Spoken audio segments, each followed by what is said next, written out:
Ya Allah. Terus bagaimana hubungan dengan anak saya yang sekolah di pesantren, Pak? Ini mau Mungkin dia bisa nanya membolak-balik harokat Terima kasih seperti Bapak. pada Assalamualaikum surat An-Nisa warahmatullahi wabarakatuh. 164, dan ini adalah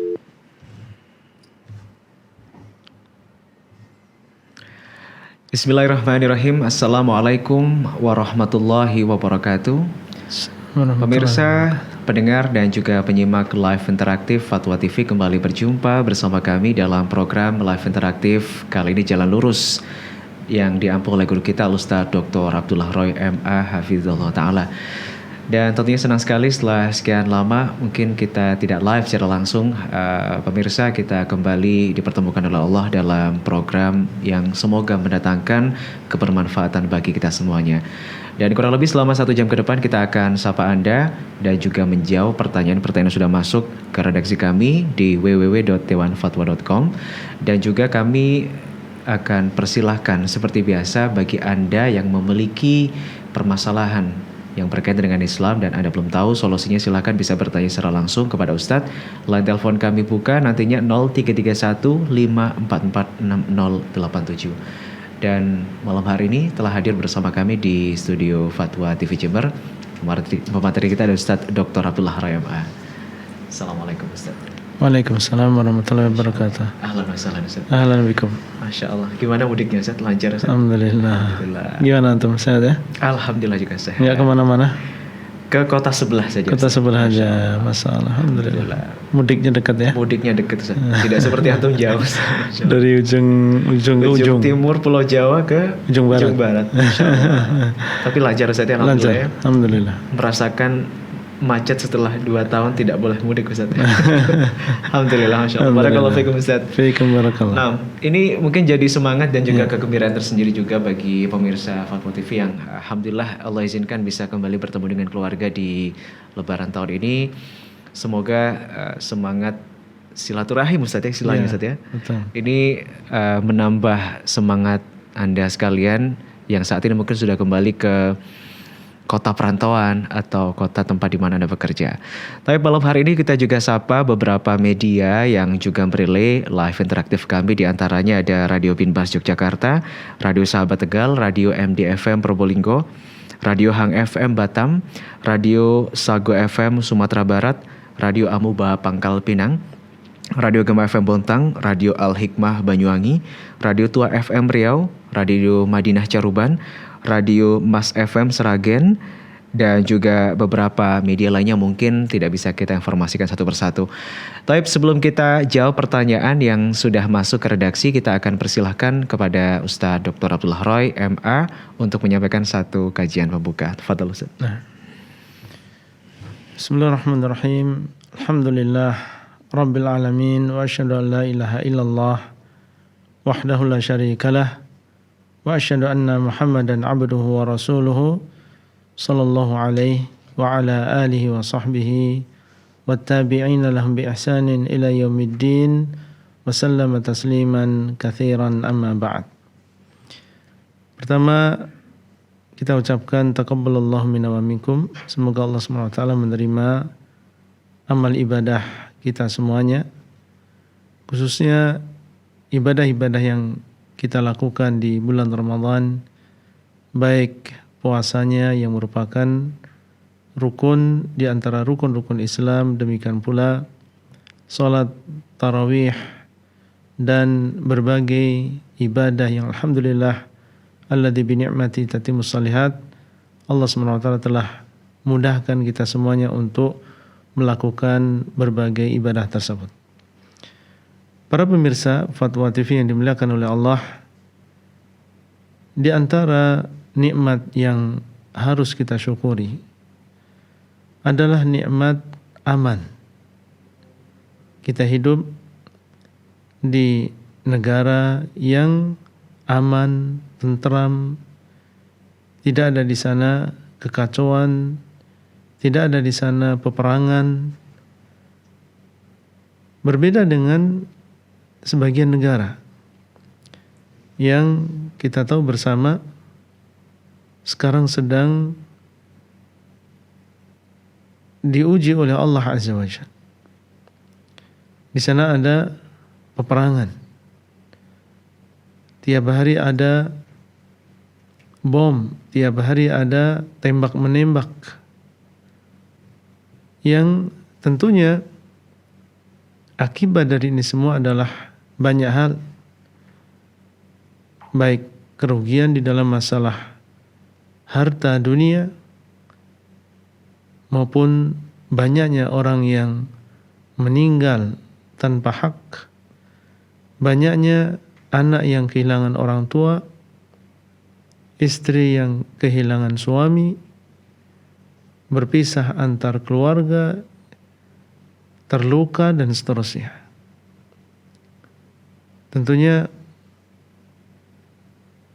seorang muslim ketika dia mengetahui bagaimana dia mendapatkan kenikmatan yang besar ini, yaitu nikmat keamanan, hendaklah dia bersyukur kepada Allah SWT. Bandingkan antara keadaan kita dengan keadaan mereka. Ya, kita di negara kita, di negara Islam ini, dan dengan keadaan kita yang mungkin biasa-biasa saja, dengan keadaan ekonomi yang biasa-biasa saja, tapi kita merasakan keamanan yang luar biasa. Keluar dari rumah kita, menuju ke sekolah, menuju ke kantor, menuju ke pasar, menuju ke tempat mana saja kita merasa aman bersama keluarga kita. Ini adalah nikmat yang sangat besar dan anugerah yang sangat besar yang Allah SWT berikan kepada kita semuanya. Sekali lagi, nikmat ini harus kita syukuri. Dan cara bersyukur yang paling besar, yang dengannya kita mensyukuri nikmat ini adalah dengan mewujudkan tauhid kita kepada Allah SWT.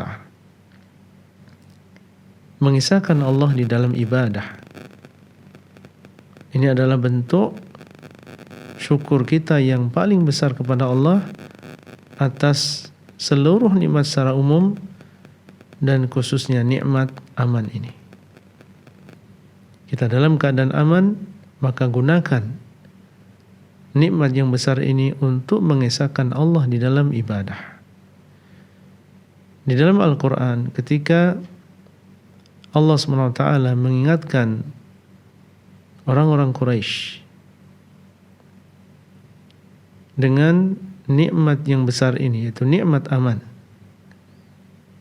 Allah SWT telah menjadikan mereka kaum yang disegani oleh kabilah-kabilah yang lain. Tidak ada orang-orang Arab yang berani mengganggu mereka. Di luar Mekah biasa terjadi saling perang, saling merampok satu dengan yang lain. Tapi ketika yang lewat adalah orang Quraisy, maka tidak ada di antara mereka yang berani untuk mengganggu mereka, mengganggu perjalanan mereka. Allah SWT mengingatkan mereka tentang kenikmatan aman ini. Allah mengatakan, "Falyabudu rabb hadzal bait." Maka hendaklah mereka menyembah Rabb dari rumah ini. Rabbnya Ka'bah, yaitu Allah Azza wa Jalla. Hendaklah mereka menyembah Allah, yaitu mengesahkan Allah di dalam ibadah. Alladzi at'amahum min ju'in wa amanahum min khauf. Yang telah mengamankan mereka dari ketakutan dan memberikan kepada mereka makan dan menyelamatkan mereka dari kelaparan. Allah SWT mengingatkan nikmat aman dan juga nikmat ekonomi yang Allah SWT berikan kepada mereka. Bagaimana cara bersyukurnya? Dengan cara mengisahkan Allah di dalam ibadah. Oleh karena itu kita manfaatkan keadaan kita yang aman saat ini dengan berbagai amal saleh. Selama kita masih bisa berdakwah, maka kita gunakan untuk berdakwah. Sebelum datang waktunya di mana kita mungkin kesulitan untuk mendakwahkan agama ini karena keadaan yang kacau, keadaan yang tidak aman. Selama kita diberikan keamanan, kita gunakan untuk menuntut ilmu, menghadiri majelis ilmu. Sebelum datang waktunya di mana kita kesulitan untuk menghadiri majelis ilmu. Seorang muslim memanfaatkan adanya kesempatan, adanya waktu luang sebelum datang waktu di mana dia kesulitan untuk melakukan berbagai amal soleh tersebut. Semoga Allah SWT memberikan taufik kepada kita semuanya dan memudahkan kita untuk mensyukuri nikmat-nikmat Allah Azza wa Jal. Demikian yang bisa kita sampaikan di awal pertemuan ini. Wallahu ta'ala a'lam. Nah, Ustaz. Barakallahu fikum, Ustaz. Fikum barakallahu. Kita sampaikan terima kasih, jazakumullahu khairan atas satu nasihat pembuka. Baik pemirsa Live Interaktif Fatwa TV, tadi kita sudah ikuti satu nasihat pembuka, semoga menjadi penggugah semangat kita. Betapa kita harus bersyukur hidup di negara ini mayoritas Islam terbesar di dunia, Ustaz ya. Alhamdulillah, Masya Allah. Ustaz, kemudian kita apakah berbeda, Ustaz, pahalanya ketika kita tinggal di negara yang nyaman dengan negara yang memang orang mungkin menjalankan syariat aja sulit, Ustaz? Apakah ini juga berpengaruh pada pahala yang didapatkan, Ustaz? Iya, maksudnya ketika seseorang tinggal di negara minoritas, minoritas Islam, kemudian dia menjalankan syariat sulit, bahkan berhijab saja dipertanyakan. Apakah ini juga mempengaruhi dengan besarnya pahala, dengan besarnya ujian di satu daerah? Iya, wallahualam. Mungkin dilihat dari sisi kesabarannya, pahala sabar. Orang yang tinggal di negeri yang minoritas, yang di situ tentunya banyak fitnah, baik fitnah yang berkaitan dengan syahwat atau fitnah yang berkaitan dengan syubhat. Orang lain mereka melakukan kesyirikan, melakukan kekufuran, sementara dia mentauhidkan Allah. Yang lain mengikuti syahwatnya, makan bebas, kemudian berhubungan bebas, sementara dia menjaga kehormatannya. Tentunya ini perlu kesabaran yang ekstra. Maka kalau memang dia bersabar dalam keadaan seperti itu, Allah mengatakan innama yuwaffas sabiruna ajrahum bighairi hisab. Sungguhnya Allah menyempurnakan pahala bagi orang-orang yang bersabar tanpa batas. Sehingga dari sisi ini, wallahu taala alam, dia mendapatkan pahala yang besar karena kesabarannya. Berbeda dengan kita yang tinggal di negeri Islam yang mayoritas adalah Muslim. Dengan leluasa kita melakukan berbagai amal soleh, banyak orang yang baik, banyak orang yang soleh, yang kita melakukan itu semuanya mungkin hampir tidak ada pertentangan, hampir tidak ada ujian sebagaimana yang menimpa saudara kita di negeri minoritas. Tentunya dari sisi ini, yaitu dari sisi pahala kesabaran yang didapatkan, tentunya mereka lebih besar. Masya Allah. Barakallahu. Masya Allah. Bersyukur. Di sini juga cari masjid mudah, Ustaz ya. Masya Allah. Tapi sekali lagi kita undang Anda pemirsa, pendengar dan juga penyimak live interaktif Jalan Lurus Fatwa TV. Malam hari ini silakan yang ingin bertanya kepada Ustaz secara langsung. Kita telah buka line telepon 033154460087. 033154460087 dan sudah tertera di layar kaca Anda. Silakan bagian bertanya dan mohon terlebih dahulu untuk mengecilkan volume televisi atau radio Anda. Tapi sambil menantikan penelpon, Ustadz, kita akan bacakan dulu pertanyaan yang sudah masuk ke website kami di www.tionfatwa.com. Oh ya, informasi juga jangan lupa pendengar untuk Anda bisa kunjungi juga website kami di www.fatwatv.id ya. Pertanyaan pertama, Ustaz, datangnya dari saudari Salsabila dari Sleman, daerah istimewa Yogyakarta. Assalamualaikum warahmatullahi wabarakatuh, Ustaz. Assalamualaikum warahmatullahi wabarakatuh. Ustaz mau bertanya, apakah diperbolehkan sholat termasuk melaksanakan ibadah umroh dengan bercadar?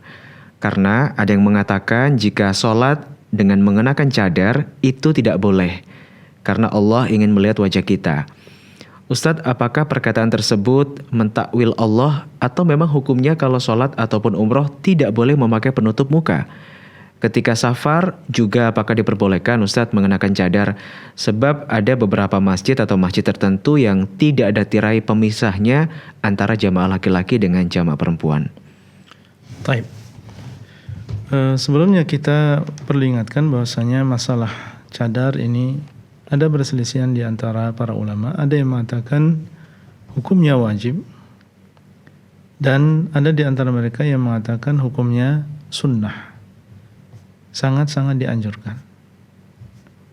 Baik, sekarang kalau misalnya kita berbicara berdasarkan pendapat bahwa memakai cadar ini adalah hukumnya wajib. Artinya wajib, kalau tidak memakai maka dia dosa. Maka ketika dia sholat dalam keadaan sendirian, artinya tidak ada di sana laki-laki asing dalam keadaan sendiri atau di sana hanya wanita saja. Ya, seandainya di masjid sudah tertutup aman sehingga tidak ada yang melihat, tidak ada laki-laki yang melihat. Maka dalam keadaan demikian dibuka cadarnya. Inilah yang sunnah. Sholat dalam keadaan dia membuka cadarnya. Tapi kalau misalnya ternyata dia sholat di masjid yang tidak ada hijab atau di tempat yang tidak ada hijab, sementara di sana ada laki-laki asing, maka dalam keadaan demikian dia sholat menggunakan cadarnya. Itu yang difatwakan oleh para ulama. Dia sholat menggunakan cadarnya kalau memang tidak di sana hijab yang menghalangi penglihatan laki-laki asing. Ini dalam masalah salat. Adapun tentang masalah umrah, maka orang yang dalam keadaan ihram ini sebagaimana kita tahu dia sudah masuk dalam ihram, itu dalam ritual umrah, seperti orang yang melewati Dzul Hulaifah kemudian dia sudah niat masuk di dalam ihram. Maka dalam keadaan demikian seorang wanita dia tidak boleh memakai niqab. Dia tidak boleh memakai niqab dan juga tidak boleh memakai kaos tangan. Dalam sebuah hadis Nabi SAW mengatakan la tan'aqibu al-muhrimatu wa la talbasu al-qufazain. Al-muhrimatu wala talbasu al-qufazain atau kama qala sallallahu alaihi wasallam. Seorang wanita yang muhrim tidak memakai niqab dan dia tidak memakai dua kaos tangan. Nah, ini menunjukkan bahwasanya dalam keadaan ihram, bukan dalam keadaan umrah ya, dalam keadaan ihram. Karena kalau dia di Madinah dan belum ihram maka dia memakai niqab tidak masalah. Tapi kalau sudah niat ya dan itu di Dzul Hulaifah maka dia tidak boleh memakai niqab.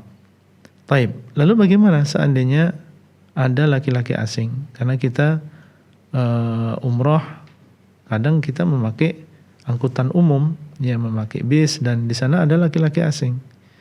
Kalau kita memakai mobil pribadi sehingga di dalam mobil tidak ada kecuali mahram kita, maka kita tidak memakai niqab, tidak menutup wajah kita. Seandainya kita berada di tempat yang di situ ada laki-laki asing, baik di bis umum ataupun di tempat yang lain, maka sudah dicontohkan oleh para wanita di zaman Nabi SAW. Ketika mereka tidak ada laki-laki asing, mereka membuka wajahnya. Tapi ketika melewati laki-laki asing, maka mereka menjulurkan kain dari atas. Ya, menjulurkan kain dari atas. Jadi menutup wajahnya dengan kain dari atas, bukan dengan niqab, bukan, ya, tapi dengan kain dari atas. Kalau sudah melewati laki-laki asing, maka baru mereka membuka kembali. Demikian pula dia tutup kedua tangannya dengan cara memasukkan misalnya di dalam jilbabnya. Jadi ditutup bukan dengan kaos tangan tapi dengan diletakkan di belakang jilbabnya. Nah, ini yang dilakukan oleh wanita yang sedang ihram. Wallahu taala a'lam. Nah, Ustaz. Semoga bermanfaat ya untuk Ibu Salsabila, penanya dari Sleman, Yogyakarta tadi. Dan malam hari ini Ustaz, kita akan sapa ada penelpon pertama kita. Ya. Sudah tersambung di line telepon ada Ibu Rosmini dari Pacitan ya. Baik, Fatwa TV, Assalamualaikum. Waalaikumsalam warahmatullahi wabarakatuh. Baik, ahlan wa sahlan. Silakan Ibu Rosmini pertanyaannya.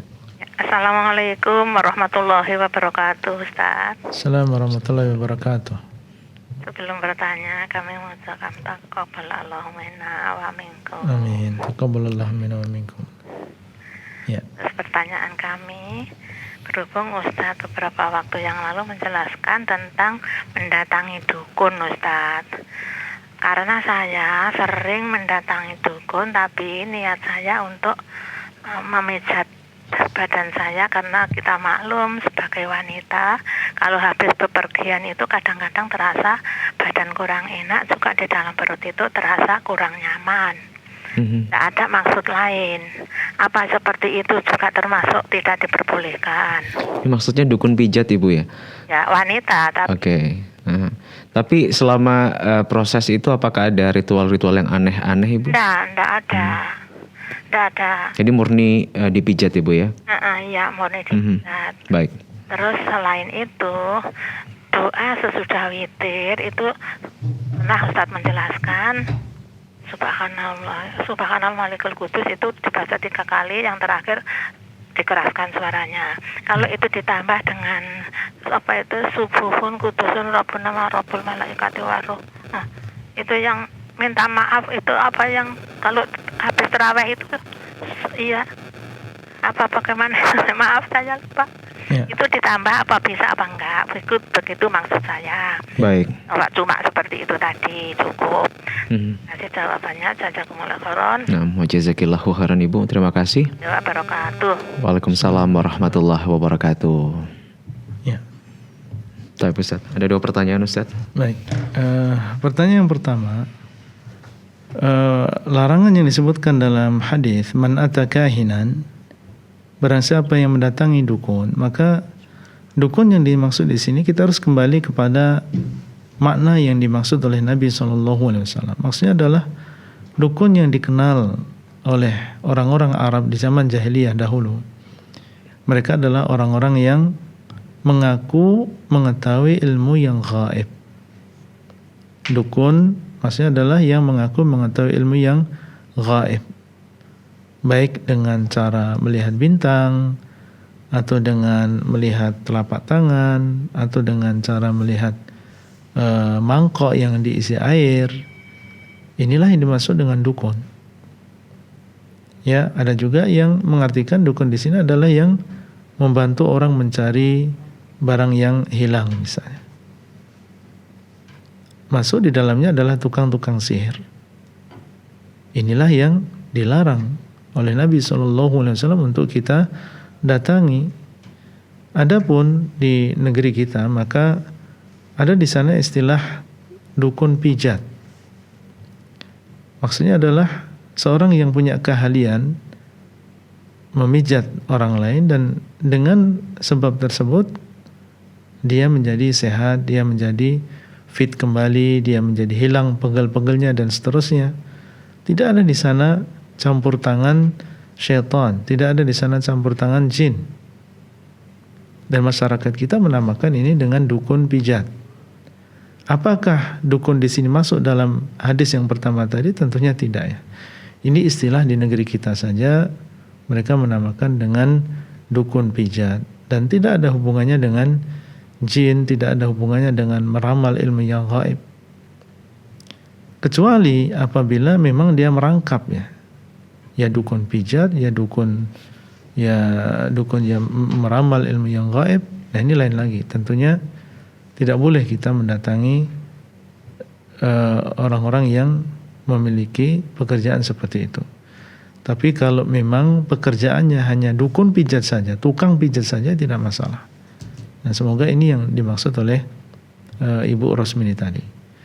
Kemudian yang kedua tentang zikir yang dibaca setelah witir, sebagaimana yang sudah pernah kita sampaikan, yang datang dari Nabi SAW adalah mengatakan Subhanal Malikil Quddus yang pertama, kemudian yang kedua kembali mengatakan Subhanal Malikil Quddus, kemudian yang ketiga Subhanal Malikil Quddus dengan mengeraskan suaranya. Ini yang datang dari Nabi SAW tanpa kita menambah Rabbil Malaikati Warruh. Tambahan Rabbil Malaikati Warruh ada yang mengatakan ini tidak sahih dari Nabi SAW. Jadi cukup sampai mengatakan Subhanal Malikil Quddus saja, itu saja. Nah, wallahu taala a'lam. Baik Ustaz, Masya Allah, Barakallahu fikum. Semoga bermanfaat ya untuk Ibu Rosmini yang bertanya tadi dari Pacitan. Kali ini ada penelpon kedua kita, ada Ibu Rosni dari Riau. Fatwa TV, Assalamualaikum. Waalaikumsalam warahmatullahi wabarakatuh. Baik, ahlan wa sahlan. Ibu Rosni, silakan pertanyaan Anda, Bu. Ya, Assalamualaikum warahmatullahi wabarakatuh, Ustaz. Assalamualaikum warahmatullahi wabarakatuh. Nah, begini Ustaz, pada Idul Fitri tahun yang lewat, saya dikasih sama seseorang fitrah yang katanya fitrah orang tuanya yang sudah meninggal. Jadi saya mau menolak, saya takut tersinggung gitu.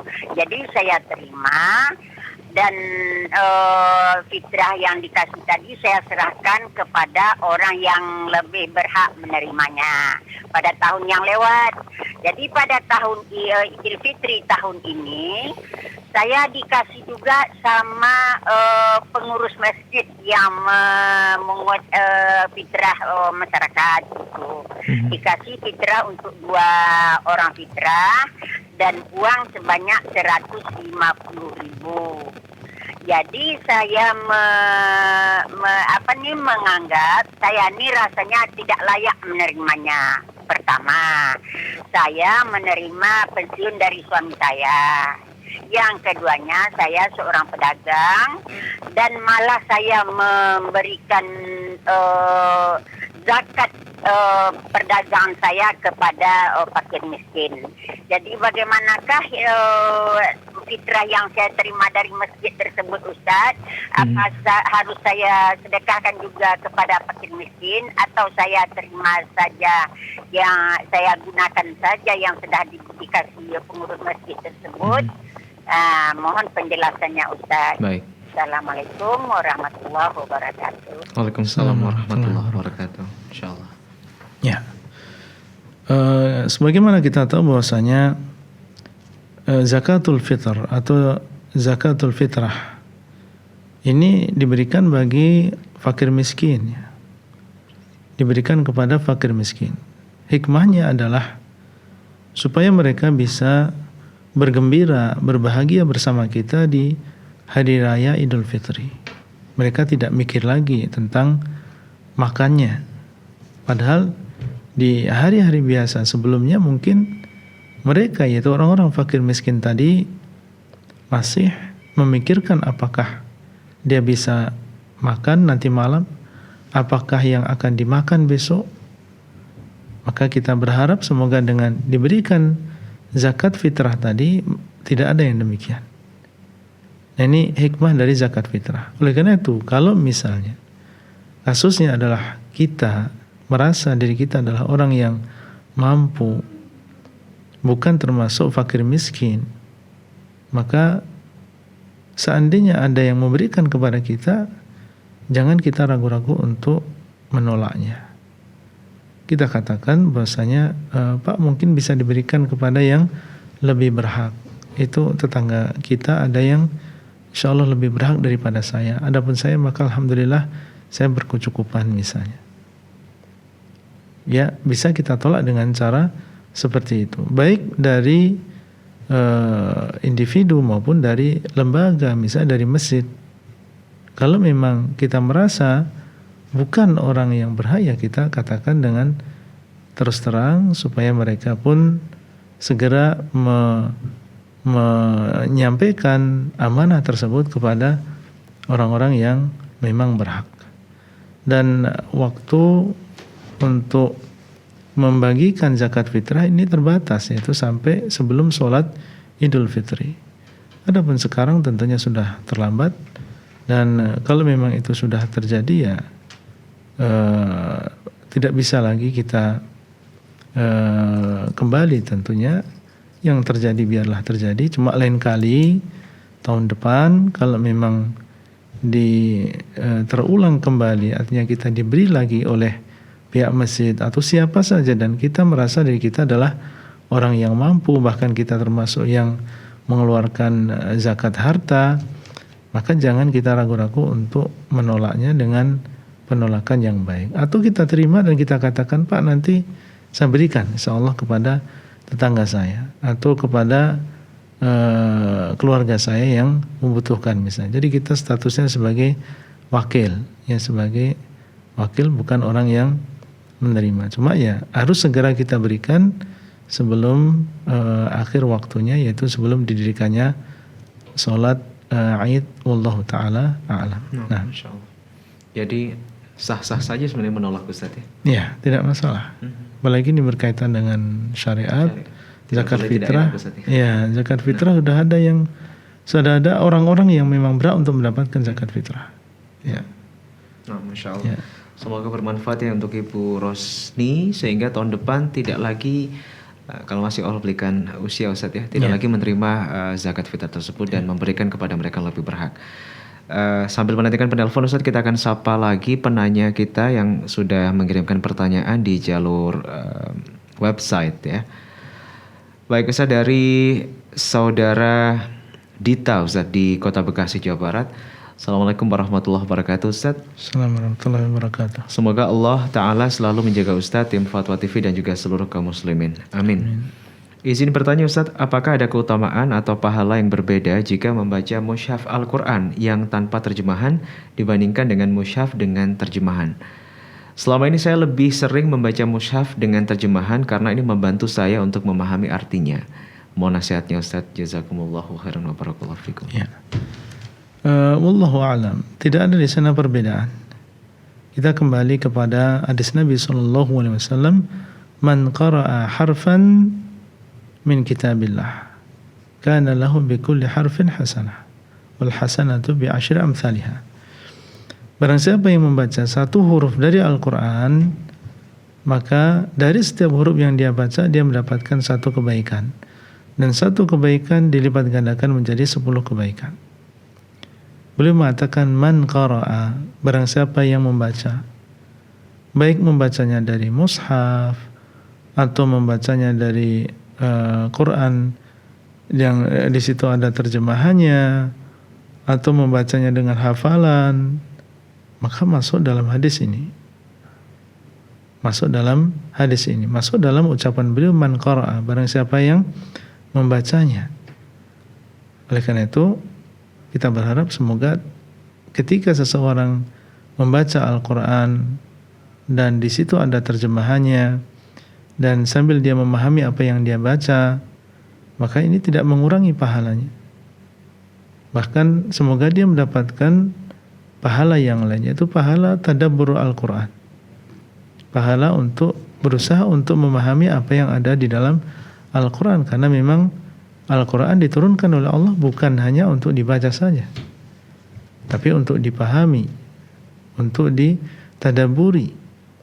Dan banyak di antara kita yang belum diberikan kesempatan oleh Allah Azza wa Jalla, belum dimudahkan untuk mempelajari bahasa Arab. Padahal dia ingin memahami apa yang Allah turunkan, sehingga dia pun mencari Al-Quran yang di situ disertai dengan terjemahannya, dengan maksud supaya dia memahami dan akhirnya bisa mengamalkan apa yang dia baca. Kesimpulannya, kita berharap semoga apa yang dilakukan, yaitu membaca mushaf atau membaca Al-Quran yang di situ disertai dengan terjemahan, ini tidak mengurangi pahala membaca Al-Quran. Wallahu ta'ala a'lam. Ustaz, Masya Allah. Ini apakah juga benar Ustaz ketika membaca Al-Quran yang ada terjemahannya kita tidak harus berwudu? Iya, kewajiban untuk tatahur yaitu bersuci adalah ketika menyentuh mushaf. Dan jadi dimaksud dengan mushaf adalah yang tanpa terjemahan. Adapun ketika dia membaca Al-Quran, kemudian di situ ada terjemahannya, maka tidak dinamakan dengan mushaf lagi. Sehingga seandainya dia tidak berwudu, maka dia tidak berdosa.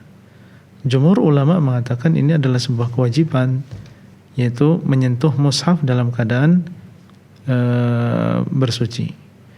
Adapun selain mushaf, misalnya Al-Quran yang di situ ada terjemahannya atau buku agama yang di situ ada cuplikan dari atau nukilan dari Al-Quran misalnya, maka tidak wajib kita untuk bersuci. Meskipun tentunya secara umum ketika kita beribadah membaca Al-Quran, tentunya yang diutamakan adalah seseorang dalam keadaan bersuci. Sebagaimana dahulu Nabi SAW beliau sering mengingat Allah dan beliau dalam keadaan suci. Nah, Ustaz, Masya Allah. Jazakumullahu khairan Ustaz atas jawabannya. Semoga bermanfaat ya untuk penanya tadi, saudari Dita di Bekasi, Jawa Barat. Kita tersambung Ustaz bersama dengan penelpon ketiga kita di kesempatan malam hari ini. Ada Umu Yodi dari Riau. Fatwa TV, Assalamualaikum. Waalaikumsalam warahmatullahi wabarakatuh. Baik, ahlan wa sahlan. Silakan Ibu pertanyaannya. Ya, Assalamualaikum Ustaz. Assalamualaikum warahmatullahi wabarakatuh. Izin melanjutkan pertanyaan dari member WhatsApp di Rosa Ustaz. Ya. Saya memiliki keluarga yang ayahnya sudah, memiliki keluarga yang ayahnya sudah meninggal dunia. Putrinya atau sepupu saya bertanya perihal keislaman ayahnya. Karena semasa hidupnya ayahnya tidak pernah sholat. Dulu adik saya itu belum kenal sunnah. Jadi kehidupan keluarganya dipenuhi pertengkaran. Ayahnya temperamental, suka berkata kotor dan kasar. Sehingga suka memukul adik saya dengan ibunya. Kalau adik saya meminta ayahnya untuk sholat, itu akan terjadi pertengkaran hebat. Kata ayahnya, ayah sudah nggak perlu lagi sholat, nak. Ayah sudah beriman di hati. Itu kata ayahnya. Jadi tidak perlu sholat lagi. Saat ayahnya sekarang sudah meninggal. Saat sakaratul mautnya itu sangat susah sekali. Sudah dibimbing la ilaha illallah, tidak bisa beliau mengucapkannya. Anak itu sangat sedih dan bertanya, bagaimana keislaman ayahnya? Apakah ia bisa mendoakan ampunan untuk ayahnya? Baik. Itu, Ustaz. Ya. Itu saja Ibu pertanyaannya? Iya. Baik. Syukran, jazakallah khairan. Wa jazakillahu khairan. Ya. Masya Allah. Tentang permasalahan orang yang meninggalkan sholat, maka pendapat yang dikuatkan oleh sebagian guru-guru kami bahwa orang yang meninggalkan sholat secara keseluruhan, maka dia telah keluar dari agama Islam. Orang yang meninggalkan sholat secara keseluruhan, maka dia telah keluar dari agama Islam berdasarkan ayat dan juga hadis. Adapun ayat, maka firman Allah Azza wa Jalla ketika menceritakan pertanyaan penduduk surga kepada penduduk neraka, ma salakakum fi saqar, apa yang menjadikan kalian masuk ke dalam neraka? Mereka mengatakan, dan alasan yang pertama, sebab yang pertama yang menjadikan mereka masuk ke dalam neraka, qalu lam nakum minal musallin, kami dahulu bukan termasuk orang-orang yang sholat. Inilah yang menjadikan mereka masuk ke dalam neraka, ke dalam saqar, selama-lamanya di sana. Dan Allah SWT juga menyebutkan di dalam surat At-Taubah, fa in tabu wa aqamus salata wa atawuz zakata fa ikhwanukum fid din. Kalau mereka bertobat, mendirikan salat, membayar zakat, maka mereka adalah saudara kalian dalam agama. menunjukkan kalau tidak sholat ya bukan saudara kita dalam agama. Dikuatkan lagi di dalam hadis Nabi SAW mengatakan, al-ahdu alladhi bainana wa bainahumus shalah, faman tarakaha faqad kafar. Perjanjian antara kita dengan mereka adalah sholat, yaitu kalau sholat maka dia adalah orang Islam, kalau tidak sholat maka dia bukan orang Islam. Sehingga Nabi setelahnya mengatakan, faman tarakaha faqad kafar, barang siapa yang meninggalkannya maka sungguh dia telah keluar dari agama Islam. Umar bin Khattab radhiyallahu taala anhu beliau mengatakan, la hadza fil Islam liman taraka shalah. Tidak ada bagian di dalam Islam bagi orang yang meninggalkan salat. Berkata Abdullah bin Syaqiq, kana ashabun Nabi sallallahu alaihi wasallam lam yarau minal a'mali tarkuhu kufrun ghairu salah. Dahulu para sahabat Nabi sallallahu alaihi wasallam tidak memandang sebuah amalan yang kalau ditinggalkan orangnya menjadi kafir selain salat. Sehingga berdasarkan ayat, hadis, nukilan dari para sahabat, maka banyak di antara masyayikh yang mereka mengatakan tentang kufurnya orang yang meninggalkan salat. Kalau memang seperti yang diceritakan oleh penanya tentang keadaan orang tua atau bapak yang tidak pernah sholat, maka Allah Ta'ala a'lam. Tidak boleh bagi kita untuk mendoakan ampunan bagi orang yang meninggal dunia dalam keadaan dia tidak sholat. Karena Allah SWT mengatakan, makana lin nabiyyi walladzina amanu ayastaghfiru lil musyrikin. Tidak boleh bagi Nabi dan juga orang-orang yang beriman untuk mendoakan ampunan bagi orang-orang yang musyrik, dan masuk di dalamnya adalah orang-orang yang kafir. Walau kanu uli qurba, meskipun mereka adalah keluarga sendiri, orang tua kita, adik kita, kakak kita. Kalau memang mereka meninggal dalam keadaan kufur, tidak boleh kita memohonkan ampun untuk beliau.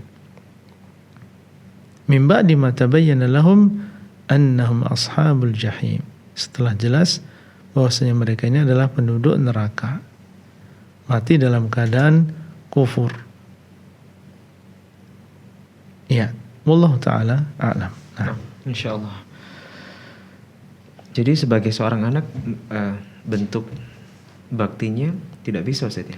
Bahkan mendoakan pun tidak bisa. Setelah meninggal dunia tidak bisa. Tapi kalau pas masih hidup kita doakan dengan hidayah. Dan perlu kita ingat bahwasanya jangankan kita, sebagian nabi orang tuanya tidak mendapatkan hidayah, bahkan meninggal dalam keadaan kufur. Nabi Ibrahim alaihissalam, apakah bapaknya muslim? Tidak. Bahkan belum berusaha untuk berbakti kepada orang tuanya meskipun sudah meninggal dunia, tapi dilarang oleh Allah untuk memohonkan ampun bagi bapaknya. Nabi kita Muhammad SAW juga demikian. Bahkan bukan hanya bapaknya, ibunya juga meninggal dalam keadaan syirik. Sehingga ketika beliau meminta izin kepada Allah untuk memohonkan ampun bagi ibunya Aminah, Allah melarang beliau. Kemudian beliau meminta izin untuk menziarahi kuburannya, maka Allah mengizinkan. Menziarahi masih diperbolehkan. Menziarahi masih diperbolehkan, tapi tentunya menziarahi bukan untuk memohonkan ampun, ya, bukan untuk mendoakan. Akhirnya beliau pun berziarah ke makam ibunya, ya, untuk mengingat kematian, tapi bukan untuk memohonkan ampunan untuk ibu beliau. Nah, kalau kita ingat yang demikian, insya Allah mudah bagi kita untuk menghadapi apa yang ada di rumah kita. Jangankan kita, Nabi SAW juga diuji dengan, iya, diuji dengan demikian. Nah, wallahu a'lam. Nah, insyaallah. Ya, semoga menjadi penyemangat ya bagi mungkin para anak yang memiliki orang tua yang diuji seperti itu. Jadi selama ajal belum menjemput, Ustaz ya, ada ikhtiar, masih kesempatan untuk mendoakan, Ustaz. Betul, kita berusaha untuk mendakwai sebelum terlambat. Nah, Ustaz, masyaallah, barakallahu fikum. Kita sapa Ustaz, penelpon keempat kita sudah tersambung di line telepon. Kali ini ada Bapak Solihin dari Palembang. Fatwa TV, Assalamualaikum. Waalaikumsalam Ustaz. Baik, ahlan wa sahlan Pak Solihin. Silakan Pak pertanyaannya. Ustaz mau tanya nih mengenai ini sholat tahajud dengan witir Ustaz. Ya. Itu karena di rumah sama istri ya, itu hampir selalu berjamaah dengan istri. Tapi saya dengar dari Ustaz bahwa Rasulullah tidak pernah ada keterangan bahwa beliau itu berjamaah dengan istrinya. Saat sholat tahajud Pak ya, yang dimaksud. Dan witir. Tapi kalau witir kan kalau bulan Ramadan kan berjamaah tuh di masjid. Nah itu pertama Ustaz ya mengenai sholat tahajud dan witir. Yang kedua tentang bacaan tahiyat tuh di akhir tuh kan ada sholawat Nabi ya, baik kepada Nabi Muhammad maupun ke Nabi Ibrahim. Itu yang lebih pas itu sesuai dengan sunnah Rasul itu apakah perlu pakai Sayyidina atau enggak gitu. Baik. Itu. Itu aja Pak Solihin pertanyaannya Pak. Ya. Baik. Terima kasih Pak. Barakallahu fikum. Waalaikumsalam warahmatullahi wabarakatuh. Ya. Tentang masalah sholat tahajud dan witir secara berjamaah. Kalau dilakukan di bulan Ramadan jelas tidak masalah ya, karena Nabi SAW di bulan Ramadan juga melakukan sholat tahajud dan witir secara berjamaah sebagaimana dalam hadis. Dan bahkan dalam sebuah hadis Nabi mengatakan man shalla ma'al imami hatta yansarif. Barang siapa yang sholat malam bersama imam sampai dia selesai. Ini maksudnya di bulan Ramadan.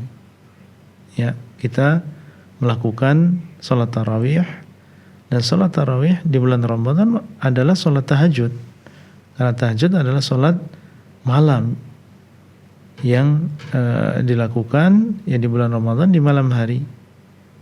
Ini tidak masalah. Lalu bagaimana dengan sholat tahajud secara berjamaah di luar bulan Ramadan? Apakah sama hukumnya dengan di dalam bulan Ramadan? Kita lihat contoh dari Nabi SAW. Ternyata tidak ada di sana dalil yang menunjukkan beliau SAW terus-menerus melakukan sholat tahajud secara berjamaah di luar bulan Ramadan. Padahal itu mungkin saja dilakukan oleh beliau. Ya, bersama istrinya, misalnya melakukan sholat tahajud secara berjamaah. Tapi ini tidak dilakukan oleh beliau SAW. Beliau melakukan sholat tahajud sendiri dan istri-istrinya juga melakukan sholat tahajud sendiri.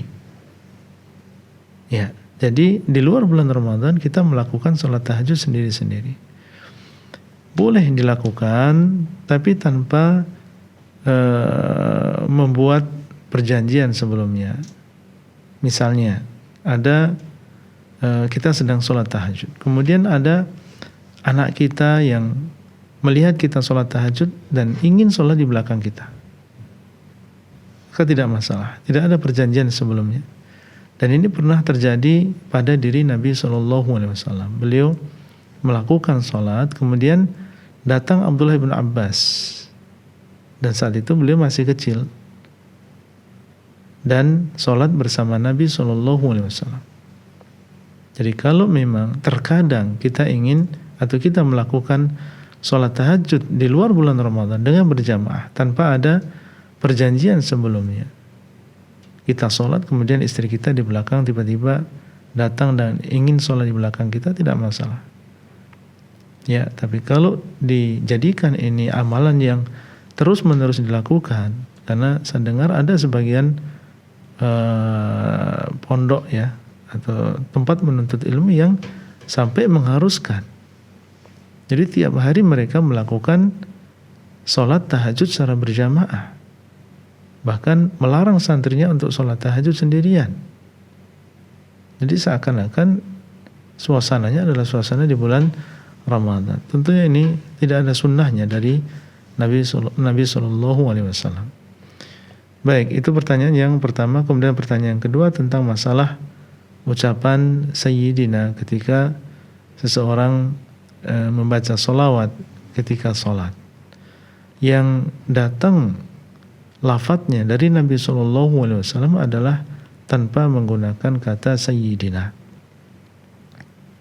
Itulah yang diajarkan oleh Rasulullah SAW, dan inilah yang dipraktekkan oleh para sahabat. Para sahabat mereka adalah orang yang paling mencintai Nabi SAW. Cinta mereka kepada Nabi jauh lebih besar daripada cinta kita kepada Rasulullah SAW. Kalau kita melihat dan membaca athar-athar dari para sahabat, sungguh luar biasa kecintaan mereka kepada Rasulullah SAW. Sampai mereka menggambarkan seandainya mereka di sebuah tempat dan Nabi di tempat yang jauh dan beliau terkena duri atau terkena sesuatu misalnya, mereka nggak bisa tidur. Kenapa? Memikirkan Nabi SAW. Sampai demikian cintanya. Bahkan sebagian wanita sahabat ketika kehilangan suaminya, kehilangan saudaranya dalam peperangan, ada beberapa orang yang mereka merupakan keluarga dia dan semuanya mati dalam peperangan tersebut. Ketika pasukan kaum muslimin datang kembali ke kota Madinah, yang dia tanyakan bukan keluarganya. Yang dia tanyakan pertama kali, bagaimana keadaan Rasulullah? Ketika mendengar Rasulullah SAW sehat, maka setelah itu ketenangan yang dia dapatkan. Dia tidak peduli fulan suaminya meninggal, si fulan kakaknya meninggal. Yang penting Rasulullah SAW sehat. Tapi tidak ada di antara mereka yang dengan kecintaan yang luar biasa tadi, kemudian mereka menambah dalam sholawatnya ketika sholat, menambah dengan sayyidina. Dan Nabi mengatakan, wa khairul hadi hadi Muhammadin sallallahu alaihi wasallam. Sebaik-baik petunjuk adalah petunjuk Rasulullah sallallahu alaihi wasallam. Ya. Ucapan sayyidina maknanya benar. Beliau adalah sayyid, beliau adalah pemuka, beliau adalah tuan kita. Dan dalam hadis beliau mengatakan, ana sayyidu waladi Adam. Aku adalah pemukanya anak-anak Adam. Betul, beliau adalah sayyiduna. Tapi apakah pada tempatnya ketika kita menambahkan lafaz tadi di dalam sholat? Karena lafaz-lafaz yang ada dalam sholat ini sudah diajarkan oleh Nabi SAW. Dan beliau mengatakan apa? Sallu kama ra'aitumuni usalli. Hendaklah kalian sholat sebagaimana kalian melihat aku sholat. Apakah beliau menambahkan atau para sahabatnya menambahkan dengan sayyidina? Jawabannya tidak. Sehingga cukup kita membaca sebagaimana yang beliau ajarkan. Allahumma salli ala Muhammad wa ala ali Muhammad kama sallaita ala Ibrahim wa ala ali Ibrahim innaka Hamidum Majid, tanpa menambahkan sayyidina. Bagaimana seandainya ada di antara kita yang tetap menambahkan sayyidina? Apakah kemudian sholatnya tidak sah? Tentunya tidak. Ya, tentunya tidak. Sholatnya tetap sah. Ketika dia mengatakan Allahumma salli ala sayyidina Muhammad. Namun tentunya sekali lagi sebaik-baik petunjuk adalah petunjuknya Rasulullah sallallahu alaihi wasallam. Wallahu taala a'lam. Nah, Ustaz, barakallahu fikum. Kita tersisa waktu sekitar 3 sampai 4 menit lagi, Ustaz. Ya. Ada satu pertanyaan terakhir, Ustaz, dari saudara Farul Nofriansyah dari Kabupaten Lingga, Kepulauan Riau. Assalamualaikum, Ustaz. Di sini bertanya, apakah setiap manusia memiliki jin korin, Ustaz? Jin korin, Ustaz. Iya. Sebagaimana dalam hadis, setiap kita ada yang mendampingi dari kalangan jin dan juga dari kalangan malaikat. Ini menunjukkan bahasanya masing-masing kita ada jinnya. Qarin artinya adalah yang senantiasa bersamanya. Nah, wallahu taala a'lam. Nah, Ustaz. Itu tadi pertanyaan terakhir Ustaz. Ya. Masya Allah, yang semoga bermanfaat untuk kita semuanya. Sekali lagi kita sampaikan terima kasih. Jazakumullah khairan Ustaz. Barakallahu fiik. Muafikum barakallah. Ya. Kita juga sampaikan terima kasih sekali lagi kepada seluruh pemirsa, pendengar, penyimak live interaktif Fatwa TV malam hari ini atas atensinya, termasuk juga media-media yang turut merelay dan juga menyebarluaskan dakwah kami di kota masing-masing. Barakallahu fikum. Semoga Allah pertemukan kembali dalam live interaktif berikutnya. Pemirsa, jangan lupa Anda bisa follow akun-akun sosial media kami dan juga informasi-informasi berkaitan dengan Dewan Fatwa dan juga Fatwa TV. Silakan bisa Anda akses di www.dewanfatwa.com dan juga di www.fatwatv.id. Sampai bertemu kembali insya Allah di live interaktif berikutnya. Kami dan juga seluruh kerabat kerja mohon pamit undur diri. Terima kasih. Wassalamualaikum warahmatullahi wabarakatuh.